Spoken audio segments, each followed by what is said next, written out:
भरवेली विद्युत वितरण केंद्र में अधिकारी कर्मचारियों की बैठक पर बालाघाट में लगातार कई महीनों से बिजली की समस्या को लेकर आम जनता द्वारा बिजली कटौती और अन्य समस्या को लेकर सीएम हेल्पलाइन और अधीक्षक अभियंता कार्यालय में शिकायत की जा रही है, जहां समस्या का निराकरण करने और मध्य प्रदेश शासन द्वारा चलाए जा रहे योजनाओं के बारे में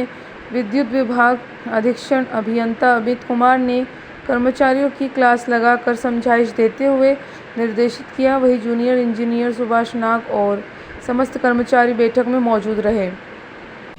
सर, आज भरवेली विद्युत केंद्र में बैठक आयोजित की गई है कर्मचारी अधिकारियों, क्या उद्देश्य है? देखिए, इसका मुख्य उद्देश्य है कि आज हमारी कंपनी में विभिन्न योजनाएं चल रही है और एक तो योजनाएं जैसे कि हमारे यहाँ पे अभी जो प्राइमरी रूप से एक हमारे कंपनी ने एक नया ऐप लॉन्च किया है वी मित्र ऐप, जिसमें कि क्या है कि उपभोक्ता के माध्यम से ही जो हमारे क्षेत्र में जो लाइन लॉस वाले एरिए है वहाँ चोरी पकड़ने के लिए उपभोक्ता स्वयं ही उस ऐप में जहाँ चोरी है वो उसको उसमें इंटर करेंगे और उसकी शिकायत दर्ज करवाएंगे, जिस पर तात्काल कार्रवाई की जाएगी, जिससे उनको रिवार्ड के रूप में कुछ अमाउंट भी मिलेगा। इसके अलावा आज हमारे कंपनी में मुख्य रूप से ट्रिपिंग जो कि एक सरदर्द बना हुआ है, उस पर मध्य प्रदेश शासन स्तर पे भी माननीय ऊर्जा मंत्री और हमारे प्रबंध संचालक महोदय द्वारा लगातार इस पर चर्चाएं की जा रही है। तो आज हम इस ग्राउंड लेवल पर उतर के समझना चाह रहे थे कि भाई ट्रिपिंग इतनी ज़्यादा है और क्या उसके निराकरण के लिए क्या कार्रवाई की जा रही है। तो हम डायरेक्टली मीटर रीडर से यहाँ के आउटसोर्स से और कर्मचारियों से संवाद स्थापित करके कि उसको कैसे हम रेक्टिफाई कर सकते हैं। या आपने जब फीडर का मेंटेनेंस कर लिया, स्मार्ट मीटर भी लगा दिए और सारी चीज़ें कर ली, लेकिन आपके इसमें ट्रिपिंग आखिर का क्यों है, तो वही हम जानने के लिए प्राइमरी रूप से यहाँ पे एक ये बैठक आयोजित की गई है। और कंपनी के और भी जो रेवेन्यू पैरामीटर्स है उसको भी हम यहाँ पर रिव्यू कर रहे हैं, ताकि जो बालाघाट सर्किल में नॉट ओनली केवल हम सप्लाई में बल्कि रेवेन्यू कलेक्शन में भी कंपनी में बहुत अच्छी पोजीशन कर पाए। सर, क्या योजनाएं चल रही है अभी मध्य प्रदेश शासन? देखिए, मुख्य रूप से तो अभी हमारे यहाँ पे जो योजनाएं जो चल रही है लगातार RDSS योजना के अंतर्गत जितने भी फीडर सेपरेशन का काम चल रहा है, फीडर सेपरेशन के अलावा हमारे इसमें जो स्मार्ट मीटर लगाने की का काम तेज़ी से चल रहा है, जिससे कि उपभोक्ताओं को,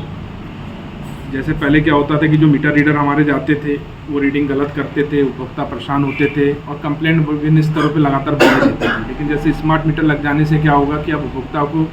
हमारे ऑफिस के चक्कर काटने की ज़रूरत नहीं पड़ेगी। सारे डेटा हमारे पास उपलब्ध रहेंगे, रीडिंग के, उनके कंजम्पशन के और सारे रिकॉर्ड, जिससे कि हम तात्कालिक रूप से उनका निराकरण भी कर पाएंगे और उनको बहुत आसानी होगी, आप ये देखेंगे। इसके अलावा सोलर पंप लगाने की योजना चल रही है किस कृषकों के लिए, उसका सर्वे कार्य अभी बहुत तेज़ी से चल रहा है। और हमारे इसी बीच में जो सोलर इंस्टॉलेशन का काम है, जो PM सूर्यघर योजना के नाम से आप जानते हैं, तो उसके अंतर्गत हमने अभी करीब यहाँ 600 कनेक्शन दे दिए हैं, जिससे कि क्या हो रहा है कि जैसे कोई हमारा उपभोक्ता है वो 100 यूनिट अभी यूज़ कर रहा है, इसका 100 रुपये का बिल आ रहा है, अगर वो इस योजना में आता है तो देखिए दो इसके मुख्य फ़ायदे होंगे कि एक तो एक अगर वो क्योंकि जो सोलर इंस्टॉलेशन करता है अगर 3 किलोवाट का लेता है तो उसको कम से कम 350 यूनिट वो पैदा करेगा और 100 यूनिट का कंजम्पशन करेगा, तो उसको 250 यूनिट का फ़ायदा मिलेगा,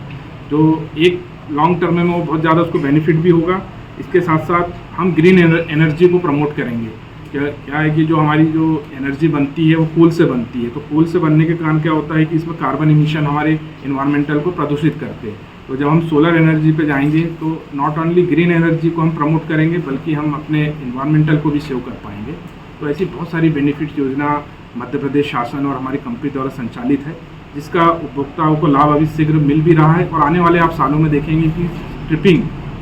जो है और सप्लाई और उपभोक्ताओं का जो कम्युनिकेशन किसी भी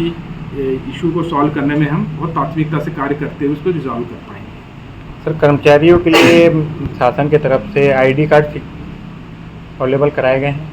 हाँ बिल्कुल, ये जितने हमारे रेगुलर कर्मचारी है इनको हम उपलब्ध करवा देते हैं, बाकी जो आउटसोर्स कर्मचारी हैं उनको उनकी कंपनी द्वारा उपलब्ध करवाया जाता है, तो ये सारे उपलब्ध करवाए गए। Bureau report, Balaghat.